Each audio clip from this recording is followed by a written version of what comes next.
এখানে আমি half cup দুধ নিয়েছি। কাপের পরিমাণটা বলে দিচ্ছি, 60 মিলিলিটার হবে। এর মধ্যে দিচ্ছি সামান্য লেবুর রস, ধরো 2 টেবিল চামচ হবে। দুধ খুব বেশি গরম না, আবার ঠান্ডাও না। বেশি গরম হলে কি হবে, লেবুর রস পড়লে দুধ কেটে জল বেরিয়ে আসবে। এই অবস্থায় দুধটা আমি সরিয়ে রেখে দিচ্ছি। একটা বাটিতে দিচ্ছি 1.5 কাপ পরিমাণ ময়দা, 1 চা চামচ বেকিং পাউডার, 1 টেবিল চামচ ঘি। হাত দিয়ে সব কিছু ভালো করে মিশিয়ে নেব। হাত দিয়ে ভালো করে মিনিট খানেক মিশিয়ে নেব। এখন লেবু মেশানো দুধটা অল্প অল্প করে দিয়ে একটা ডো তৈরি করে নেব। একসাথে সব দুধ দেব না।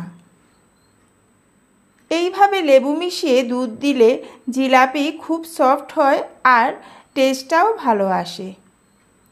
এই ডো আমরা বেশি শক্ত করব না, আবার বেশি নরমও করব না।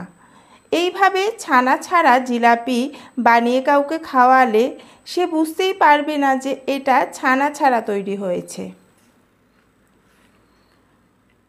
তো ডোটাকে একটা ছুরি দিয়ে কেটে 6-7টা লেচি তৈরি করে নিলাম।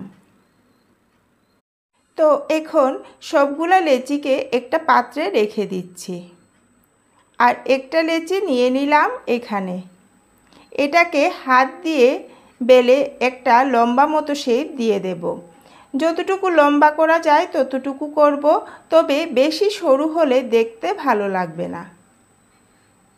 এখন একটা সাইড এইভাবে ফোল্ড করে আরেকটা সাইড এরকম ঘুরিয়ে উপরে এনে একটু চেপে দেব, না হলে তেলে পড়লে মুখগুলো আবার খুলে যাবে। তো এখানে সবগুলো জিলাপি তৈরি হয়ে গেল। এখন কড়া বসিয়ে দিয়েছি, হাফ কাপ পরিমাণ চিনি দিয়ে দিলাম, খুব সামান্য লেবুর রস দিয়েছি, একটু নাড়িয়ে নিয়ে 3টে এলাচ দিয়ে দিলাম। গ্যাসের আঁচটা কমিয়ে দিলাম। আস্তে আস্তে শিরাটা হতে থাকবে আর এদিকে জিলাপিগুলো ভেজে নেব।